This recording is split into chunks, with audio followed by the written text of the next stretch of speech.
There was this sort of tunnel fever that was gripping the state. To penetrate the mountain, to breach the continental divide, to come up with an engineering solution that was so audacious. They're so long you can't see the other end. It is the longest and highest vehicular tunnel in the world. We were going by the book, but the damned mountain couldn't read. This tunnel was magic. This program was funded by the History Colorado State Historical Fund, supporting projects throughout the state to preserve, protect, and interpret Colorado's architectural and archaeological treasures. History Colorado State Historical Fund. Create the future, honor the past. with support from the Denver Public Library and History Colorado, with additional funding and support from these fine organizations. And viewers like you. Thank you.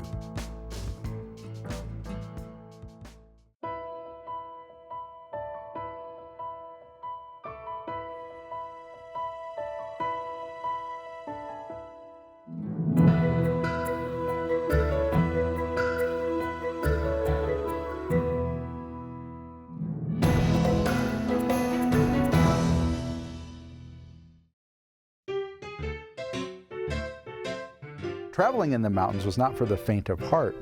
The roads that did exist were converted wagon trails. Many of them climbed precipitously up the sides of mountain faces with tight switchbacks and no guardrails, and climbing up into the atmosphere in a way that made people very nervous. Two-lane, kind of a sinuous, winding road with variable conditions, right? Most of us have driven mountain passes. They're beautiful, they're scenic, they can be a little treacherous. It could be quite an adventure.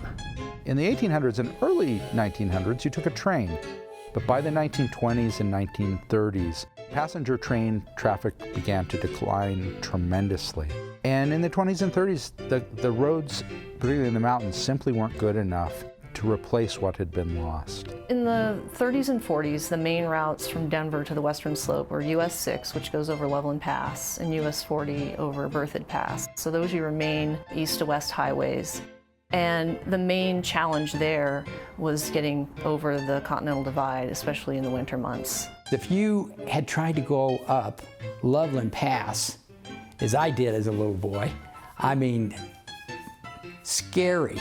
It's beautiful up there. You're looking at the scenic road, but it's dangerous. But in the winter, it can be slick and icy, and there's always the potential for avalanche.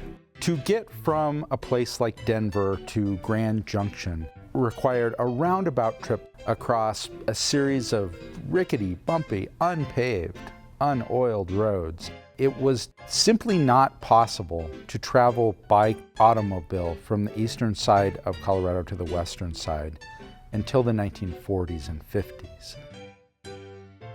The whole concept of tunnels in Colorado goes back to the mining days. And transportation in Colorado has always been a very big factor. In the mining days, they wanted to get the ore back to the mills on down to be processed. So you saw the emergence of railroad tunnels early on, culminating in the Moffett Tunnel back in the 20s. So it wasn't like the Eisenhower-Johnson Memorial Tunnel was the first time that somebody had built a tunnel in Colorado. There are mining tunnels, there are railroad tunnels of smaller scale, lower elevation that helped to move transportation across the state. US 40 was constructed in the late 1930s with assistance from the New Deal program, the PWA. It was considered one of the safest highways at that time. It had new curve radii design, new design for guardrail, which was a fairly new addition to highways and the improvement in safety, shallower curve radii, safer sight distances. Before World War II, Colorado was a much more rural state. After World War II, there was a lot of GIs coming back, the population boomed, there was a lot of industry and economy where people had more money, more flexibility. The demand for a highway across the state really came from the demand to increase tourism in the Rocky Mountains and on the western slope. There were, of course, coast-to-coast highways that went from the Mississippi River to the Pacific that had been built in the 19-teens and 20s, but they all bypassed Colorado. For boosters who were looking for tourism opportunities, who were looking to convert dying mining towns to a new economy, the arrival of a paved highway spelt the difference between economic life and death.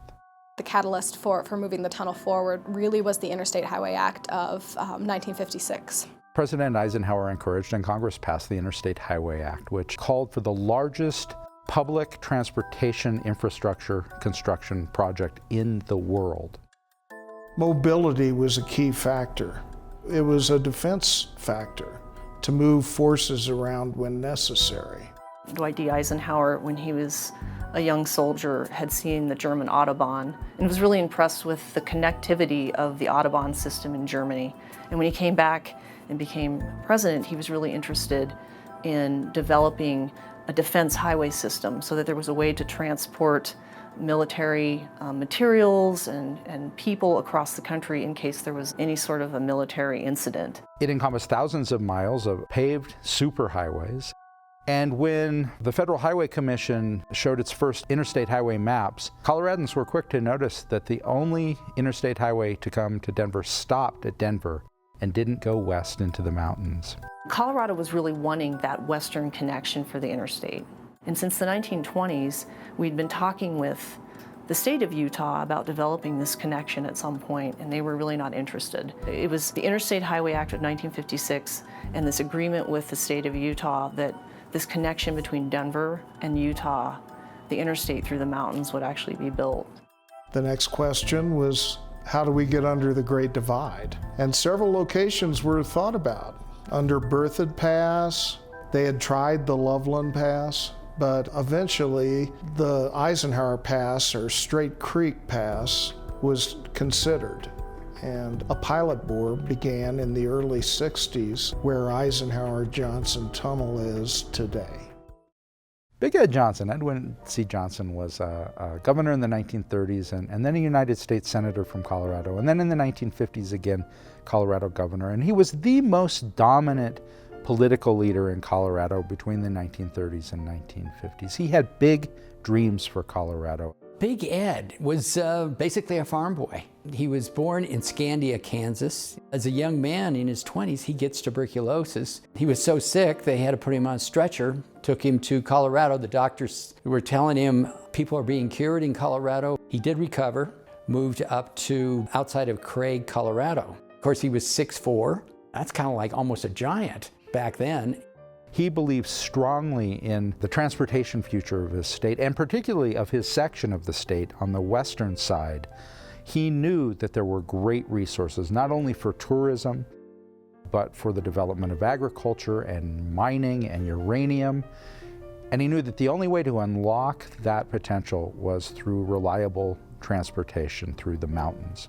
That's how he started building his political career, was building roads. It was Big Ed Johnson who was instrumental in getting us not only an interstate to Utah, but this tunnel. Back in the 50s, there was a study done, where will we put the tunnel? They reopened the Loveland Bore that was done in the 40s during World War II. They could see right down here that where the tunnel is today was going to be a great spot. If you look at the history of the tunnel, it really did start decades before the tunnel actually opened. Everybody agreed on the need for an interstate highway system, and most Coloradans agreed for a need for that highway to run through the mountains of Colorado, but not everybody agreed on the need for a tunnel. There were people who thought the tunnel was going to be a big waste of money, and they thought the funds could be better spent elsewhere. The usual naysayers, hey, it costs too much or whatever. Obviously, they hadn't driven over Loveland Pass in the winter. Tunnels are expensive, and everybody knew that this tunnel would be the most challenging engineering feat that had ever been taken, and one of the most expensive as well. They were looking at carving a tunnel that began at 11,000 feet above sea level in an environment that was stricken with avalanches and blizzards and blinding rainstorms. And the tunnel was going to be built along a fault line as well, so the ground was constantly in motion for the course of the tunnel.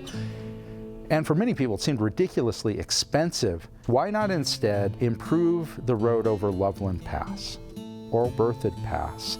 These were already existing paved highways, not build this quixotic tunnel through solid granite. Big Ed said, you know what? If they can do this in Switzerland, we can do this in Colorado. The determination to build the tunnel here was made, and of course it went to bid. It came in at a significant amount of millions, over 50. One of the big advances for the tunnel project was when the federal government agreed to pay 90% of the costs of excavating the tunnel. That's what really sort of launched this move toward building the tunnel. One of the first engineers to come out and survey the possibility of a tunnel was an engineer from New York who had done quite a bit of work excavating tunnels underneath the Hudson River. He came out to Colorado and he said, you know, the circumstances out here aren't really right to build the kinds of tunnels that you're talking for. After all, this is the biggest, most extensive tunnel project of this kind that's ever been attempted. And politicians like Ed Johnson said, that's just what we expect an Easterner to say. He doesn't have our Western mining heritage. He doesn't understand the kinds of skills that we've developed wrestling with the mountain to bring out gold and silver. If Western miners can't solve this problem, then nobody can. The first blasts were on March 15th, 1968. It was a chilly, cold day. This was the beginning of one of the biggest projects that the Highway Department would ever build. Those initial blasts sort of launched this new period in the Highway Department's history. It was just a mammoth undertaking. Colorado has a lot of granite. I mean, stone. This is, you know, that stuff's like iron. And digging through that was incredible. The project was bid for around $50 million and ultimately cost over $100 million, some estimates up to $120 million. And part of the reason that it took so long and cost so much was that these engineering techniques that had been used in previous tunnel construction were not applicable in the ways that they anticipated for construction of the Eisenhower Tunnel. It took more than 10 years to actually excavate both of the bores of the Eisenhower-Johnson Tunnel.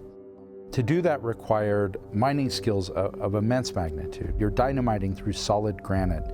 You're having to deal with huge draining problems and problems of removing more than 2 million cubic yards of granite from inside the mountain. The tunnel construction at times got up to 1,500 people. We worked 3 shifts.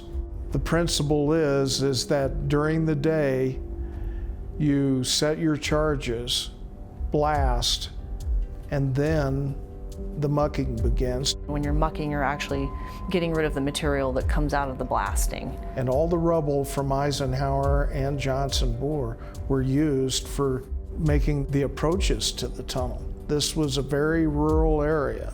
They did mine the tunnel from both east and west, and then they broke through. The tunnel is actually an arched horseshoe shape. The upper part of the horseshoe is called the upper heading, and they cleared that out, and then they would clear out the bottom part of the tunnel. The pressure of the mountain pressing down on the mining operation was really a difficult part of the engineering. They had these giant drills to drill out the muck, but a lot of the challenges of building the tunnel had to do with the geology. It's 75% granite, it's 25% gneiss and schist. There were a lot of really bad places in the rock. Straight Creek Tunnel, which became Eisenhower Tunnel, was in the Loveland Pass fault zone, so they were dealing with some other geologic issues.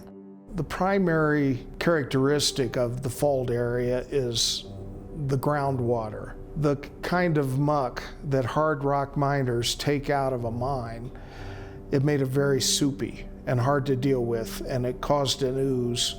Overnight, they would have opened up these channels where water drips down and creates these very large icicles hanging down from the ceiling, almost like stalactites. So any kind of water that comes in from the mountain immediately turns into icicles and creates quite an ice palace. And so you'd come in and you'd have to deal with all of these ice features before you could start setting your dynamite and doing your blasting again. On the east side here, they discovered they were having problems with the fault. We were a little further north than the pilot bore, and the fault became more significant. So unusual measures had to be taken. The engineers at one point brought in a 640-ton steel shield, which they hoped would shore up the mountain and keep the tunnel open. The pressures on this mountain were significant, and the shield froze in place. They couldn't move it any further. And the entire thing had to be disassembled and taken out, simply crushed under the weight of the mountain itself. Parts of it are still in the liner, as far as we know. But they came up with ways of getting around that, and that's the multi-drift system. and it's a series of smaller tunnels in the fault area. One of the challenges too was trying to come up with a ventilation system for the tunnel itself. How do you keep this tunnel with heavy automobile traffic from building up lethal amounts of carbon monoxide? And with the length of our tunnels, 8,900 feet, ventilation was going to be a big factor for us. Carbon monoxide tends to concentrate in greater volume at high altitude, and the engineers realized that this was a potentially fatal problem with their tunnel. There's a massive ventilation system on both the east and west sides of the tunnel. We have quite a few fans. We've got 14 at each end of the tunnel. We can create hurricane force winds when necessary. But you have to keep in mind, once again, the 11,000 feet, the momentum that's needed to get that kind of air movement is higher. So when you go in there today, you're actually coming into kind of a wind tunnel where the air is constantly moving in and out in order to keep carbon monoxide from building to lethal levels. It's probably better than downtown Denver. A project like this is always beset with troubles, and tragically, 9 men died building this immense tunnel. But many of the challenges were more than simply geological challenges. This was a project that was beset with financial troubles and even sort of troubles of society at the time. And one of the most notable incidents was when a young engineer, a woman named Janet Bonema, applied for a job in the tunnel. There's this superstition that if women are in a mining tunnel, there could be some sort of catastrophic event, like the tunnel could cave in. So Janet Bonema was a young, fresh out of college. She went to CU Boulder, got a history degree, and she applied to be an engineering tech at the highway department at the time when the first tunnel was being built. She applied in 1970, scored very high on her written exam for the position. So they gave her a job. Everybody could work. They needed anybody that they could get. And they found out that she was a lady. There was a misprint on her application that made it look like her name was James Bonema. There was just no way that a woman could A, be interested, or B, have the technical ability to take this engineering tech position. And when the construction company called her to offer her the job, they tried to talk her out of accepting it right on the spot because women weren't allowed in tunnels. Janet Bonema wasn't going to allow this kind of sexism to keep her from doing the job that she knew she could do. And when she was assigned to simply desk work, she filed a sexual discrimination lawsuit against the company for keeping her from using the skills that she had that would be best applied underground. Ultimately, she won the case, and on the day she reported for duty underground, 60 workers walked off the job because they said they didn't want to be in the tunnel with a woman. Bonema's response was great, though. She said, "It's amazing what excuses some people will make to play hooky from a day of work." One of the things that they quoted her was, if there's a question between going alone or not going at all, I will go alone and I will land on my feet. She was a very talented lady, had engineering skills, knew how to do maintenance. They couldn't stop her. The Straight Creek Tunnel was renamed in 1972. And it was named after Dwight D. Eisenhower. And part of the reason it was named after him is that he did have a connection to Colorado. Dwight Eisenhower loved to vacation in Colorado, particularly on the western slope. He loved to go fishing, he loved to stay in cabins. His wife, Mamie Eisenhower, was from Denver, and Dwight Eisenhower spent a lot of his vacation time in the Colorado mountains. So President Dwight Eisenhower is inextricably linked with the interstate system in our country. So a lot of features associated with the interstate system nationwide are in memory of President Eisenhower. It's really fitting that Colorado dedicated this tunnel to him. The Eisenhower Bore of the tunnel, today's westbound bore, opened March of 1973 to a ribbon-cutting ceremony and some fanfare. And by the end of the day, more than 4,000 cars had gone through the tunnel. The tiles that were put into the tunnel on the interior created this luminescence. Clearly people were fascinated with even the most minute detail in the construction. Governor John Love was there and gave a speech talking about how the tunnel was going to connect east to west. It was kind of a big deal. Traffic was head-on, two-way traffic.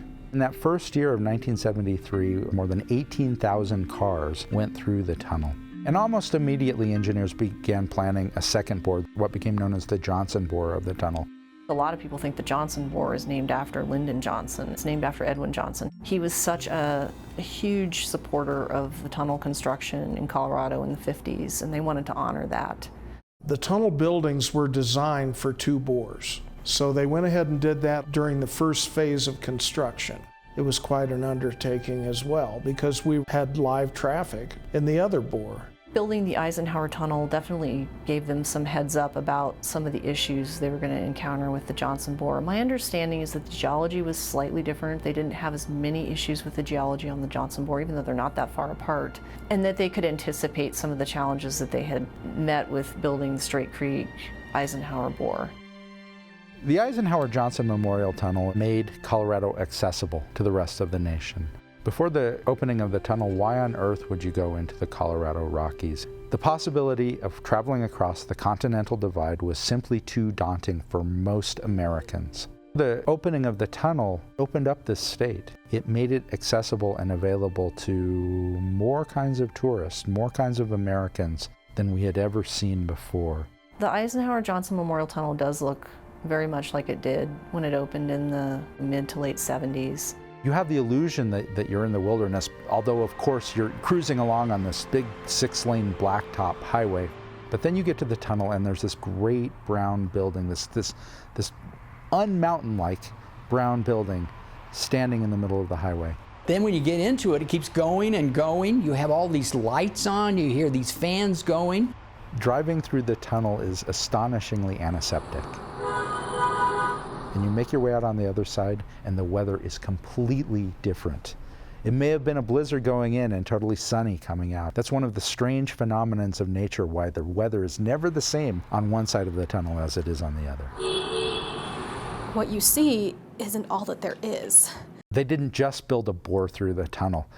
They built a small city. Above the tunnel, there's a room full of TVs. It's a viewing room. People are in there 24 hours a day watching the tunnel. We are looking for problems with vehicles underground. Occasionally cars break down. They run out of gas. They get a flat tire. So we keep records on both ends of the tunnel.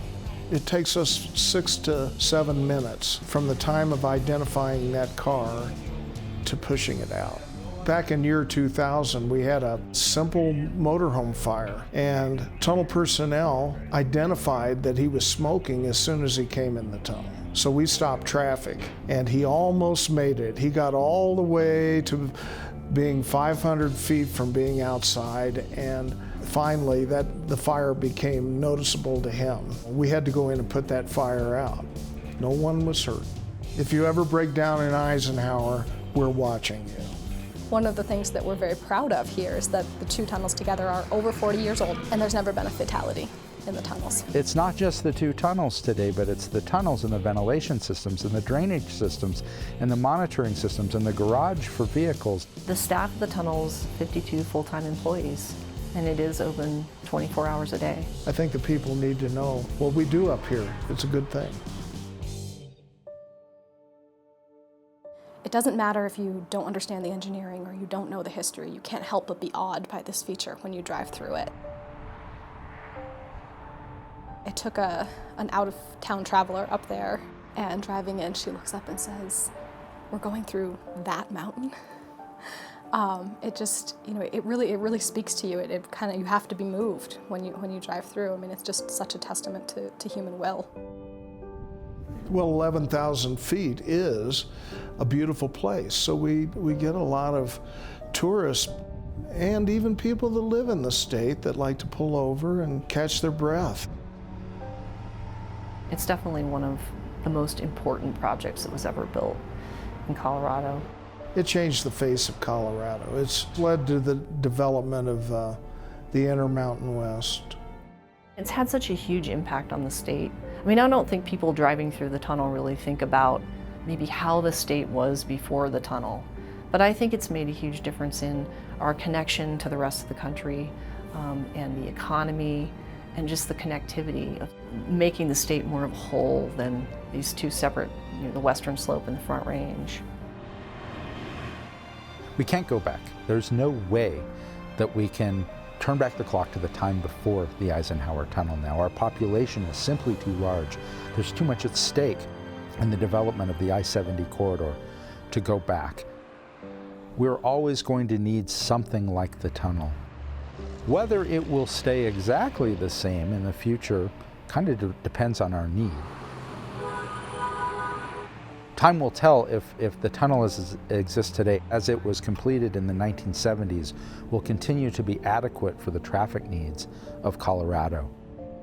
But one thing's for sure, we'll always have the tunnel, we'll always need it, and we'll be very glad in the future that we had the foresight to build something that allowed us to tie the state more closely together. It took miners and engineers and politicians and the people of Colorado to make this happen, to make this a reality. And I think it comes to that, if you can dream it, you can accomplish it. It's nice to have a big idea, but to see it come to fruition, you know, that's magic.